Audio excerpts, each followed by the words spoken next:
Gracias por acompañarnos en este su programa Acceso Directo, un programa para divulgar el trabajo de nuestros académicos, nuestros científicos, nuestros investigadores. ¿Han escuchado alguna vez la palabra sobre las corrientes marinas? Y las corrientes marinas nos pueden dar energía renovable. Pero bueno, yo no soy el experto. Aquí está el experto, el doctor Ismael de Jesús Mariño Tapia. Es profesor investigador de la ENES, aquí en la UNAM, en Mérida. Doctor, de verdad, gracias por su tiempo. ¿Cómo está esto de las corrientes marinas que se puede sacar energía, las mediciones que se pueden hacer en el mar, ya sean profundas, someras? Usted es el que investigó, por favor, ¿nos puede explicar? Claro que sí, Freddy, sí, con muchísimo gusto. Primero, muchas gracias por el interés. Y con gran placer te platico un poquito. Fíjate que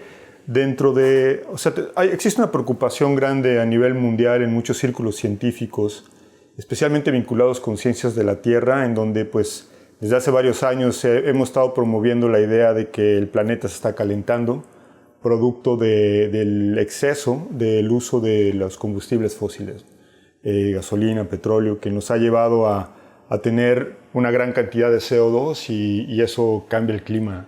Entonces, desde hace mucho se ha estado tratando de virar un poquito hacia tener opciones distintas de generar energía con recursos renovables. Y tenemos el viento, tenemos el sol, ¿no?, que ya se usan mucho ambos dos, pero también existe posibilidades en utilizar el mar para generar energía, y dentro de los procesos marinos que más ahora se utilizan para generar energía son las corrientes marinas. Esto empezó en Inglaterra principalmente y Europa a impulsar este camino, en donde allá en estas regiones del planeta existen corrientes muy, muy intensas, generadas por la marea. No sé si has escuchado sobre la marea, que es la atracción que hace la Luna y el Sol sobre el planeta, sus océanos, deformándolos hacia ellos y como da vuelta todo. Entonces esta es como una onda que se forma alrededor de todo el planeta, ¿no? Esa es la marea. Esas mareas generan corrientes muy intensas, muy, muy fuertes, en algunas partes del planeta. Entonces ahí empezaron a desarrollar estas tecnologías, que básicamente te puedes imaginar como un aerogenerador, un generador de estos de viento, que están instalados, por ejemplo, en la costa de aquí de Yucatán, y en varios lugares del planeta, ¿no? Algo similar, pero sumergido en el mar. Y desde 2017 empezamos un proyecto de investigación que apoyó el gobierno federal para investigar cuál era la disponibilidad del recurso energético en nuestro país, ¿no? Me llamó mucho la atención, de verdad, se lo digo, doctor, porque usted es el que sabe, nosotros no. Tuve la oportunidad de escucharlo en una conferencia. ¿Nos podría hablar de las corrientes marinas a nivel mundial que usted expuso? Y después, me asombro es que una de las corrientes principales están aquí en la República, en el Caribe. Así es, Freddy, así es. Fíjate que el sistema circulatorio del planeta tiene unas características muy particulares, en donde si tú ves una cuenca oceánica como el Atlántico Norte, por ejemplo, las corrientes marinas tienden a ser más fuertes, intensificarse en la frontera oeste. Es algo, digamos, producto de que el planeta está dando vueltas, y ese movimiento circular que hace el planeta al dar vueltas hace que se acumule de un lado el agua, y las corrientes son mucho más intensas. Se llaman corrientes de frontera oeste, y nosotros tenemos justamente uno de esos sistemas circulatorios planetarios muy cerca de la península de Yucatán, en el Caribe, que se llama la corriente de Yucatán. Esta corriente de Yucatán es una corriente muy, muy grande, muy, muy intensa. Es la que corre justamente entre Yucatán y Cuba, en el estrecho de Yucatán. Ahí es en donde esta corriente muy fuerte está ocurriendo, y tiene velocidades atractivas para poder generar energía. Sin embargo, existen algunos, digamos, problemas, ¿no? O sea, que son limitaciones como de tecnología. Estos problemas están vinculados con que el núcleo de las corrientes regularmente sabemos que están en regiones muy profundas, Entonces, para poder instalar estos aparatos en zonas muy profundas es muy complicado, es caro. Entonces, en este proyecto que te platico, nos dimos a la tarea de buscar a ver si había regiones del Caribe mexicano donde está esta corriente. Allá voy, porque me llamó mucho la atención, disculpe que lo interrumpa, me llamó muchísimo su trabajo en cómo las corrientes y la variabilidad de estas corrientes cambia según la estación. No es lo mismo una corriente en primavera que en verano, otoño, invierno, pero usted es el experto, explíquenos. Sí, a nivel digamos, país, ¿no? O sea, las corrientes, porque van cambiando el patrón de vientos, por ejemplo, en invierno tenemos los nortes, ¿no? Entonces viene más viento que del norte, más seguido durante el invierno, el otoño y el invierno, entonces eso cambia la circulación un poquito. Durante el verano se invierte, va para el otro lado y tenemos también huracanes, tenemos tormentas. Pero este sistema circulatorio del que te platico, que es global, ese se mantiene muy constante. Hay cierta variación, sí existe una variación, pero se mantiene muy continuo, ¿no? Cerca justamente de aquí de Yucatán, ¿no? Y es en donde se mantiene a lo largo del año. Si tú ves, por ejemplo, esto es invierno, esto es primavera, esto es verano, esto es otoño, o sea, cambian las corrientes en distintos lados, pero aquí se mantiene bastante esa corriente intensa. Tiene su variación, pero sigue habiendo corrientes intensas, ¿no? Y esto es lo que lo hace muy atractivo, porque una de las cosas que preocupan de las renovables es esta variación que hay, ¿no? La intermitencia que le llaman. O sea que el sol lo tienes de día, no de noche, pero la electricidad la necesitas pues todo el tiempo, ¿no? Y es un problema almacenar la energía, todavía no tenemos tecnología muy adecuada para almacenarla. Entonces estamos nosotros como generándola mientras se necesita. Aquí en Mérida la termoeléctrica eso hace. Cuando se necesita energía pues generan más, ¿no? Y así están continuamente. Entonces las renovables tendrían como que un poco, digamos, ese problema, pero esta corriente de Yucatán tiene la ventaja de que pues, está ahí día y noche.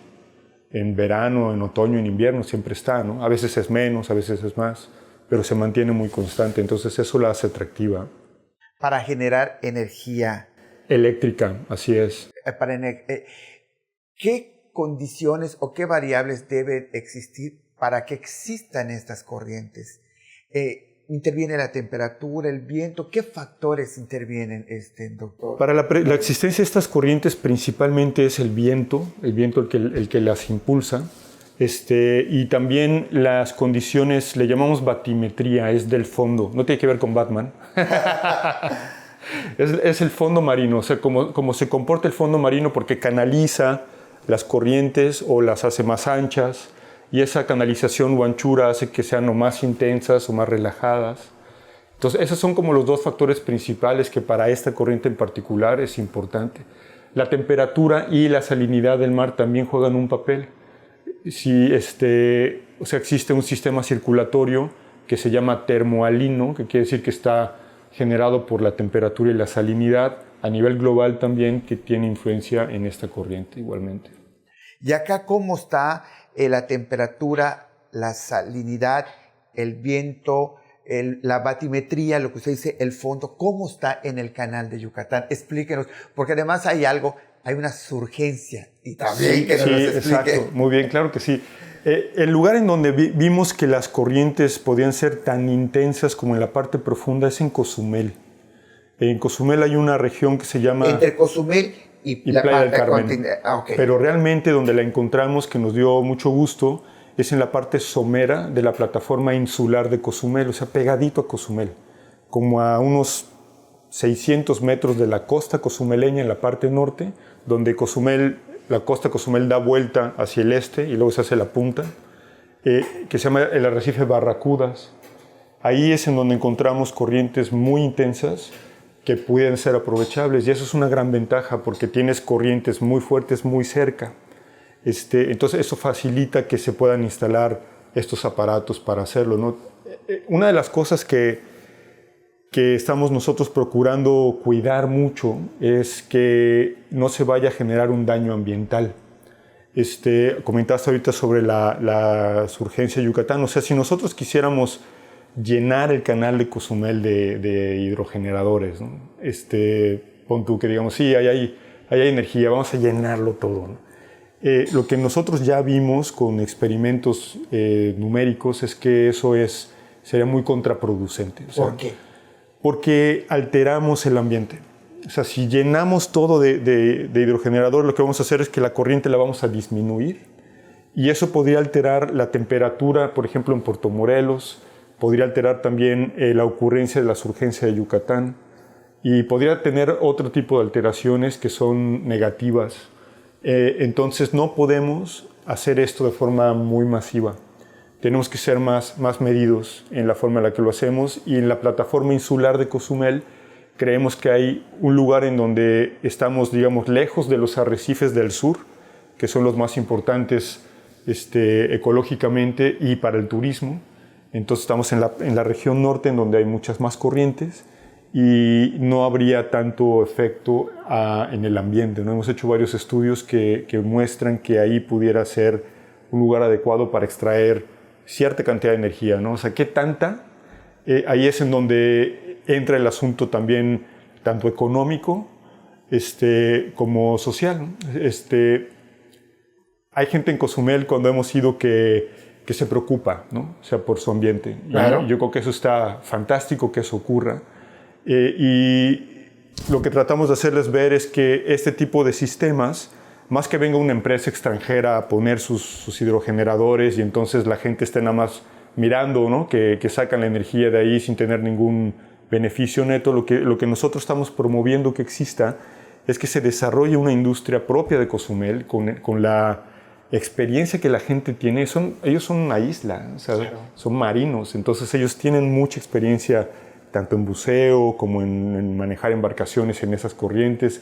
Lo ideal sería que de ahí salieran. ¿Se alterarían las corrientes si ponen hidrogenadores? Depende de cuántos pongas. Okay. Entonces, podemos buscar la forma. ¿Cuántos deberías de ser? Mira, nosotros hemos estado viendo que si colocamos una cantidad más o menos en esta región de Cozumel, como alrededor de unos 100, está bien. No hay tanto problema. ¿Y esa energía eléctrica abastecería en energía, por decirlo, a toda la isla? No. Esta es la cosa. O sea que yo creo que el consumo energético que la sociedad moderna tiene es muy excesivo. Y desafortunadamente no podemos seguir así. Ya lo estamos viendo y yo creo que en el futuro nos va a caer. Tenemos que reducir consumo, ser más eficientes, ser más conscientes. No puedes tener el aire acondicionado de tu casa prendido todo el día, ¿no? Los hoteles lo hacen. Entonces, ahí va a tener que haber cambios para futuro, porque el uso de hidrocarburos, que es lo que ahorita tenemos, eso va a ir reduciéndose forzosamente. Y las alternativas que hay, como la nuclear, también necesita años para desarrollarse y puede ser muy peligrosa. Aunque ahorita lo hacen de forma bastante segura, pero tampoco suena como lo ideal. Entonces, las energías renovables pudieran contribuir de forma importante, pero definitivamente no dan para la cantidad de energía que se está usando ahorita. Entonces, ese es un mensaje importante, o sea que hay que ser más eficientes y reducir consumo. También hay bastantes preocupaciones, entre ellos está el cambio climático. Sí. El cambio climático, ¿cómo va a afectar a las corrientes marinas y en especial a esta corriente que pasa? Es la corriente de lazo. La corriente de lazo está en el norte, aquí arriba. Esa se forma la corriente de lazo. La que está aquí justo enfrente de nosotros le llamamos corriente de Yucatán. Ok. Ajá. Sí, esa desemboca en la corriente de lazo y luego en la corriente de Florida. O sea, es la corriente de lazo que está en Cozumel, pero la corriente de Yucatán que está en Cozumel y cuando se expande es la corriente de lazo. El lazo, sí, porque de hecho forma como un lazo, o sea, da vuelta, ¿no? Y aquí, ¿nos puede explicar un poquito, recordar la surgencia? ¿Qué es la surgencia? Claro, la surgencia la genera la corriente de Yucatán. Entonces, la corriente de Yucatán genera un efecto de fricción contra el fondo y esa fricción contra el fondo, por el hecho de que estamos dando vueltas como planeta, genera un movimiento de agua contra la pendiente. Entonces, levanta agua profunda hacia regiones más someras. Esa agua profunda, cuando está en regiones profundas, está lejos del sol, pero está llena de nutrientes, porque todo lo que se muere cae y ahí se deshace, digámoslo así, y genera muchos nutrientes. Eso hace que por ejemplo, el agua de mar aquí enfrente de la costa norte de Yucatán esté un poco más fresca, por así decirlo. Claro, si tú ves, mira, cuando esa agua sube, por este efecto que te comento que genera la corriente de Yucatán, entonces derrama en la plataforma yucateca y trae muchos nutrientes. Y esos nutrientes son aprovechados por el fitoplancton, que empiezan a consumir los nutrientes para crecer ellos. Y al momento de que crece el fitoplancton, toda la cadena trófica se dispara. Después los pescados, los peces, las langostas, los pulpos, ¿no? O sea, los meros, todo lo que es ahorita en Yucatán, digamos, el fuerte pesquero, está alimentado en buena parte por la surgencia de Yucatán. Y además de ese beneficio económico pesquero que tenemos, como mencionaste, o sea, la surgencia lo que hace es que bañe con agua fría, fresca, ¿no? De 22 grados centígrados, mientras tenemos nosotros en la superficie valores de 30 o más. Entonces se enfría la región costera. Ese enfriamiento de la región costera puede repercutir benéficamente para los yucatecos en que haya, por ejemplo, más brisa marina. Puede ser, eso es algo que estamos investigando con nuestro colega Eric, él te puede luego platicar más de ello. O sea, si tú tienes un gradiente térmico fuerte donde tienes agua más fría o más fresca en el mar y muy caliente el continente, se generan celdas de convección que atraen la brisa marina. Y entonces eso es un beneficio muy grande, muy importante de la corriente de Yucatán para la plataforma norte del estado. ¿Qué nos espera para, en este caso, en la costa, aquí en la península de Yucatán, donde está esta corriente, ¿no?, que han visto enfrente de Cozumel? ¿Se puede o no? ¿Es viable para generar energía eléctrica? ¿Es costosa? O sea, ¿qué tanto puede afectar ahora a la ecología? Decían que las larvas se pueden dispersar. ¿Qué tanto puede? Fíjate que depende de la escala de qué tantas turbinas pongas. ¿Es viable? Sí es viable. Ahí hay recurso para generar energía, sí hay. ¿Es costoso? Sí, es costoso. O sea, yo pongo un poco el ejemplo de cuánto nos costó como nación tener la infraestructura que tenemos para extraer petróleo, ¿no? Claro que eso era mucho más redituable, ¿no? Pero la infraestructura que se requiere para obtener energía de las corrientes puede ser también costoso. Por lo cual en otros países el gobierno es el que ha estado como impulsándolo y apoyándolo. Después, ya que el gobierno lo impulsa, entonces lo puede tomar a lo mejor alguna empresa para que lo continúe, ¿no? Pero sí hay un costo involucrado. ¿Qué tan caro es? Es mucho menos caro que ponerlo a la mitad del canal de Yucatán, de Cozumel, ¿no? Entonces, el hecho de que esté esta corriente tan cerca de Cozumel lo hace que sea mucho más barato lograrlo. Claro, por los cables, por todo, los generadores. ¿Quién puede aprovechar esta energía? Mi opinión es que lo tiene que aprovechar la gente local. La gente local es quien tendría, yo creo, la prioridad para utilizar esta energía. Esto pasa en Inglaterra. En el norte de Escocia tienen unas islas que se llaman las Islas Orkney, las Orcadas en español, que tienen mucha energía renovable de viento y también de corrientes, un poco de oleaje. Y yo fui allá hace varios años, en 2018 tuvimos chance de visitar, y había estaciones para cargar tu carro eléctrico a gratis. Entonces la gente local puede llegar con su carro eléctrico y cargarlo sin ningún costo, porque ahí tienen la energía. Yo no sé si esto sigue así, porque ya ves que en realidad la economía siempre gobierna todo. Entonces escuché a algunos colegas de Escocia diciendo que ya estaban cobrando, ¿no? Pero digamos que los beneficios de este tipo de energías deben de ser principalmente para las localidades. Por ejemplo, aquí en Yucatán no hay corrientes tan fuertes, pero hay oleaje, hay un poco de oleaje. Entonces, lugares lejanos, por ejemplo, los pescadores que se van a Cabo Catoche y que ahí ponen sus campamentos para poder irse a pescar, podrían a lo mejor tener sistemas de generación de energía que les permita tener un poquito para vivir, ¿no?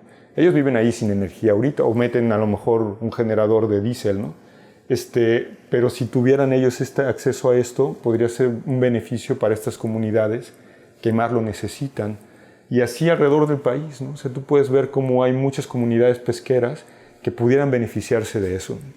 ¿Cuándo se empezaría a generar esta energía a través de las corrientes, ¿no? La energía que nos da las corrientes. Fíjate que ahorita tenemos planeado, de hecho, llevamos un retraso grande, como de un año, porque la idea que tenemos es poner una boya oceanográfica ahí en Cozumel, en donde identificamos estas corrientes, y utilizar esa boya de plataforma para poder colocar la turbina, que la tenemos aquí cerca de los salones de clases. Si quieres ir a ver, ahorita podemos ir a ver. Bueno, esta es una turbina de eje vertical que se diseñó en el Instituto de Ingeniería del UNAM en la Ciudad de México, y la tenemos aquí para hacer pruebas. Esta la queremos meter en Cozumel, en la región que identificamos donde hay corrientes muy intensas, y como trabaja esta turbina es que la corriente actúa sobre la turbina. De cualquier lado podría la corriente actuar, y esto empieza a dar vueltas. Entonces, mientras está dando vueltas, la turbina está activando un generador de energía aquí arriba que va a generar la energía eléctrica, y luego esa energía eléctrica vía un cable se transporta hacia la costa y se puede ahí utilizar o almacenar o lo que sea. Entonces, esta es una turbina de 1 metro de diámetro que es para estas pruebas que les comento.